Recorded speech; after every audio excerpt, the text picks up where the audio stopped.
Hello everyone. तो आप लोग कैसे हैं? आशा करते हैं कि आप ठीक होंगे। तो हमने पिछले वीडियो में रेसिस्टर्स के बारे में पढ़ा थे कि रेसिस्टर क्या होता है, फिर उसके बाद उसका प्रॉपर्टीज़ देखा था, फिर उसका क्लासिफिकेशन देखा था, स्ट्रक्चर के आधार पे, मटेरियल के आधार पे, उसके फंक्शन के आधार पे, फिर उसके बाद हमने उसका रियल लाइफ एप्लीकेशन देखा था। तो आशा करते हैं कि वो वीडियो आपने देखा होगा और उससे आपने लाइक किया होगा। और आज उसी टॉपिक को कंटिन्यू करते हुए उसके अगले पार्ट को हमने लाया है, जिसका आज का जो टॉपिक है वो है कॉमनली यूज्ड रेसिस्टेंस मटेरियल। अगर जो रेसिस्टेंस जो हम बना रहे हैं, रेसिस्टर जो हम बना रहे हैं, उसमें हम कौन सा मटेरियल रेसिस्टेंस मटेरियल यूज़ कर रहे हैं। जो मतलब रेसिस्टेंस हमने पिछले भी कक्षा में बताया था कि रेसिस्टर का प्रॉपर्टीज़ है रेसिस्टेंस। तो अगर वो रेसिस्टेंस कब आ रहा है, कौन सा मटेरियल हम अगर हम यूज कर रहे हैं उस रेसिस्टर में, तो हमारा रेसिस्टेंस का प्रॉपर्टीज़ आ रहा है। तो हम आज उसके बारे में देखेंगे। तो सबसे पहले हमने ये लिखा है कि resistors are made from various material depending on their application. कह रहा है कि रेसिस्टर्स बहुत प्रकार का मतलब वेरियस मटेरियल का बना हुआ रहता है। वो डिपेंड करता है आपके एप्लीकेशन के अनुसार कि आप कैसे उपयोग करना चाहते हैं, मतलब कितने रेटिंग पे आप उपयोग करना चाहते हैं, उस आधार पे आपका उसमें मटेरियल का यूज किया जाता है। तो सबसे पहला जो हमारा है मटेरियल रेसिस्टर का, वो है कार्बन कंपोजिशन। ये कार्बन कंपोजिशन मटेरियल हम रेसिस्टर के लिए यूज करते हैं। वो कैसा होता है? वो होता है चीप मतलब सस्ता, और इसको यूज करते हैं जनरल पर्पस एप्लीकेशन। जितने भी जनरल पर्पस एप्लीकेशन है, मतलब सामान्यतः जिसको हम यूज करते हैं छोटे पैमाने पर, वो होता है कार्बन कंपोजिशन रेसिस्टर, और ये सस्ता भी होता है। दूसरा हमारा जो मटेरियल है वो है कार्बन फिल्म। ये क्या होता है? ये वेटर स्टेबिलिटी, मतलब इसका अस्थायिता क्या होता है? वेटर होता है, मतलब अच्छा होता है as comparison to carbon composition. इसमें क्या होता है कि कार्बन का पतली पट्टी होती है, जिससे के माध्यम से हम क्या बनाते हैं? रेसिस्टर बनाते हैं।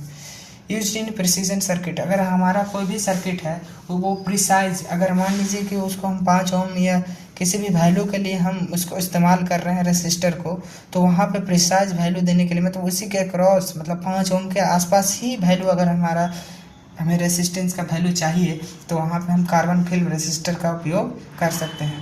मतलब carbon film material as a resistor बनाने के लिए कर सकते हैं।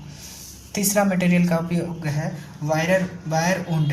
ये वायर वुंड क्या होता है कि made by winding metal wire, मतलब किसी भी मेटल वायर को हम क्या करते हैं? वाइंडिंग के रूप में किसी भी स्ट्रक्चर पर क्या कर देते हैं? माउंट कर देते हैं। जो वायर यूज करते हैं वो लाइक नाइक्रोम की तरह हम वायर यूज कर सकते हैं। नाइक्रोम क्या होता है? इसमें 2 मटेरियल यूज करते हैं, एक निकल होता है, दूसरा क्रोमियम होता है, जिसका रेसिस्टेंस का वैल्यू 2400 डिग्री सेल्सियस होता है। इसको हम यूज करते हैं use for high power application. जहाँ पे हमें हाई पावर की एप्लीकेशन की आवश्यकता होती है, वहाँ पे वायर वुंड मटेरियल का यूज करते हैं रेसिस्टर बनाने के लिए। अगला जो है वो है मेटल ऑक्साइड। मेटल ऑक्साइड क्या होता है? Good at handling high temperatures end voltage. इसमें मेटल का ऑक्साइड यूज़ करते हैं एज ए रेसिस्टेंस मटेरियल के लिए। ये क्या होता है कि गुड हैंडलिंग होता है, मतलब इसको आसानी से हम हैंडल कर सकते हैं, और हाई टेम्परेचर और हाई वोल्टेज पर हम इसको आसानी से अच्छा रूप से हैंडल कर सकते हैं मेटल ऑक्साइड रेसिस्टेंस मटेरियल को। अब अगला जो हमारा रेसिस्टेंस मटेरियल है वो है नाइक्रोम। नाइक्रोम क्या है? पहले ही हमने बताया था, निकेल और क्रोमियम को मिला करके मिश्र धातु है, एलॉय है, वो उसका उपयोग क्यों करते हैं? Common in wire wound resistors. इसको किसी भी स्ट्रक्चर, मान लीजिए स्ट्रक्चर है, इसके ऊपर निकेल और क्रोमियम से बना हुआ वायर को हम क्या करते हैं? माउंट करके वुंड करके, मतलब इस पर लपेट कर हम इसको यूज करते हैं एज ए रेसिस्टर के रूप में। अब ये रेसिस्टर का जो हमारा एडवांटेज है वो है गुड टेम्परेचर स्टेबिलिटी, मतलब कि टेम्परेचर का मतलब अगर हम टेम्परेचर को बढ़ाएं या फिर घटाएं तो ये स्टेबिलिटी का ज़्यादा स्थायी रहने का प्रयास करता है। अब जो अगला टॉपिक हम लेंगे इस वीडियो में वो है effect of temperature on resistance. अगर रेसिस्टेंस पर टेम्परेचर का क्या इफेक्ट पड़ता है, तो हम ये देखते हैं कि टेम्परेचर का इफेक्ट रेसिस्टेंस पर